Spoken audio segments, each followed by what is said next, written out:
Hello and welcome to Friday Double Bill. This is Mayank Fahad, I'm Fahad Samar, and we'd like to thank all those of you who wrote in with your very kind words of encouragement and support. First up on the show, our review of Singham Returns.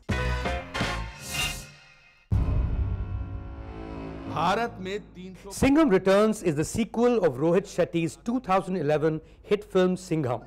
It stars Ajay Devgn as Deputy Police Commissioner Bajirao Singham.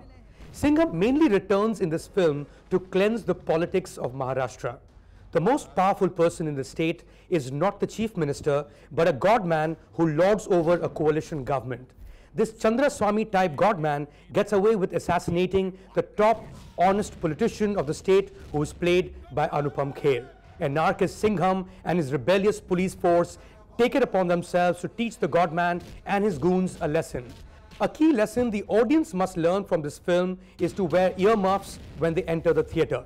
The sound of guns firing, humans being pulped, and Singham roaring make this an earth-shattering experience.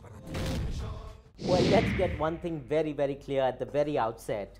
DCP Singham ain't no ACP Rathod of Sarfarosh, but mercifully, he isn't also MCP Chulbul Pandey of Dabang. So that's a very refreshing beginning for Singham. Part 2, wouldn't you say, Mayank?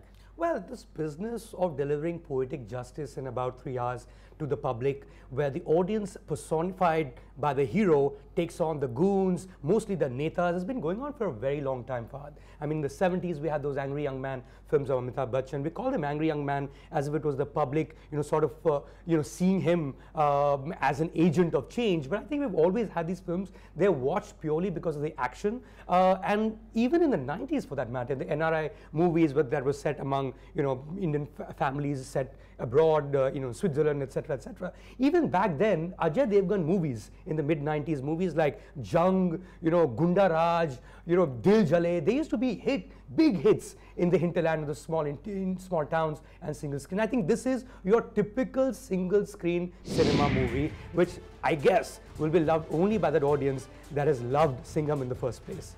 Well, I think that, Rohit Shetty, who's credited with the story, was trying to capture the zeitgeist of the moment with the whole Anna Hazare movement. And Guruji is clearly emblematic of Anna Hazare. There is the dodgy Baba figure who's clearly, there are many Babas currently in our political landscape. You also have a Barkhadat character who's doing very much emblematic of the media, and so you have all these archetypes. And I think what has happened is that he was hoping to really capture that essence of what the youth of the nation were feeling, the candlelight vigils, the wanting to, stamping out of corruption.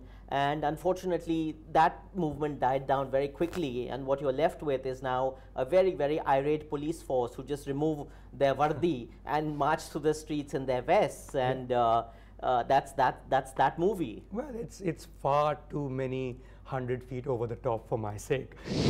There is this film that clearly is talking about various issues, but at the end of the day, this is really a hardcore, typical action film, which is about Singham, Fakta Bajirao Singham, Fakta meaning only or just in Marathi, only, quite obviously. Only in Marathi. Singularly. Right. And this is a Rohit Shetty film, let's not forget that. I know in one of the episodes, Fahad, you said Rohit Shetty is the Michael Bay of India. I mean, I think he's as much Michael Bay as the realistic filmmaker Madhur Bhandarkar is Satyajit Ray, to be very honest with you. It's just a question of degree here. And really, I mean, this is really what I thought I would expect from a film of his. Well, what I said is when Rohit Shetty grows up, he wants to be Michael Bay. And I think when you have the sons of two fight directors, Ajay Devgn and Rohit Shetty, both proteges of famous fight directors of Bollywood, and this is what you get, and people probably pay exactly for that reason. Well, what you also get from a film like this is a series of oh my god moments, and that brings us to the next section. So that was Friday Double Bill for you. Don't forget to like and subscribe to this channel. See you next week.